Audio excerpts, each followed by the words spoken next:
She got a great ass! Men are useless according to Hollywood. Right then, let's have a proper chinwag about this. I've seen many comments on my video about this topic, especially mentioning Dutch from the film Predator. And it's true, Hollywood over the last 15 years or so has decided that men are about as useful as garlic during the plague. They've gone from leading the charge to being the comic relief, the incompetent sidekick, or worse, the villain who couldn't organise a pint in a pub. But it wasn't always like this. Once upon a time, we had true legends gracing our screens.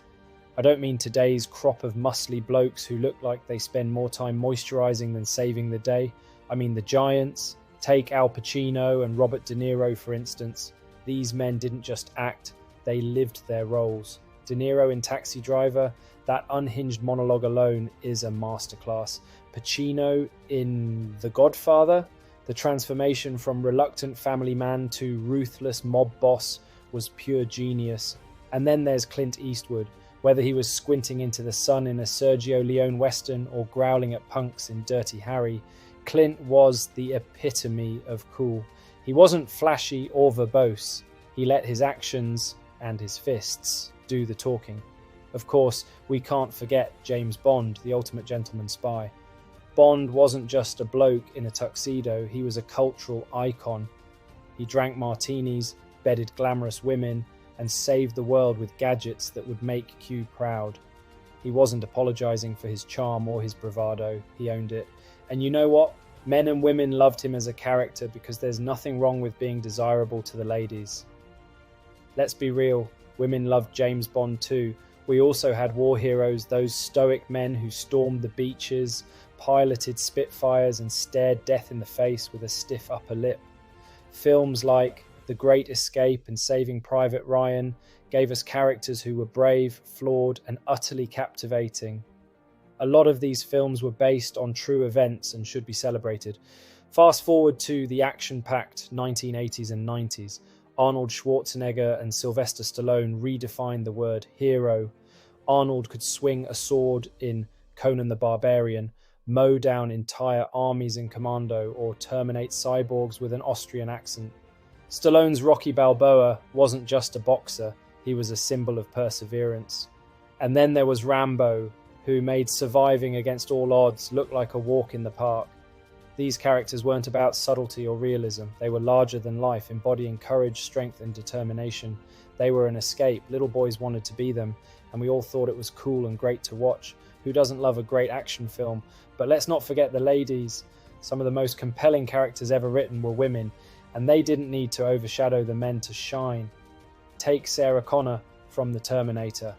She started as an unsuspecting waitress, but transformed into a fierce, unstoppable protector. Then there's Ellen Ripley from Alien. Ripley wasn't just surviving, she was outsmarting and taking down a xenomorph while keeping her crew and Kat safe. And who didn't love Xena, the warrior princess? She could wield a sword, flip through the air like a gymnast and outsmart any villain, all while rocking that iconic leather outfit. Even in ensembles like The Lord of the Rings, we had Eowyn, who proved her mettle by slaying the Witch King with the unforgettable line, "I am no man." These women were strong, resourceful, and deeply human. They weren't trying to be men, they were powerful in their own right. Shows like Game of Thrones showcased women at their best, using brains, brawn, or dragons to rise above their circumstances. From ruthless political maneuvers to fiery quests for power, we had several female characters who were epic, all for different reasons. Giant warriors who could battle with men, unsuspecting assassins, and other women using their position politically or even poison. These characters were complex, fascinating, and knew how to survive. They used their strengths and faced challenges that felt real. Despite the magic and dragons, their struggles somehow felt relatable. Now, today's Hollywood seems to have forgotten what made these characters, both male and female, so brilliant. Instead of writing compelling stories, they're churning out female leads who are invincible and male characters who are either useless or bumbling idiots. Take Rey from Star Wars. She's not unlikable because she's a woman. She's unlikable because she faces no real obstacles. Compare her to Luke Skywalker, who trained, failed, and grew before becoming the hero. Or look at She-Hulk. What could have been a witty, refreshing take on the superhero genre ended up as a girl boss load of crap. We need the balance back, Hollywood. It's not that we don't want strong female characters, we absolutely do, but we also want the return of the male action hero, the spy, the gangster, the war hero.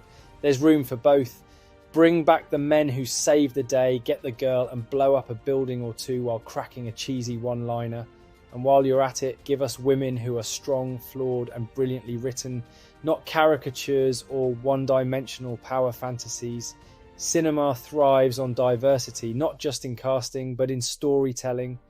Let's celebrate the stoic Bond and the clever Ripley, the relentless Rambo and the fierce Sarah Connor. Bring back the balance, Hollywood. It's what we all want.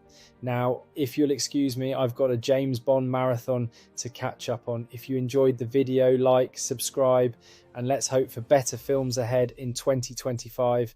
Until next time, peace out.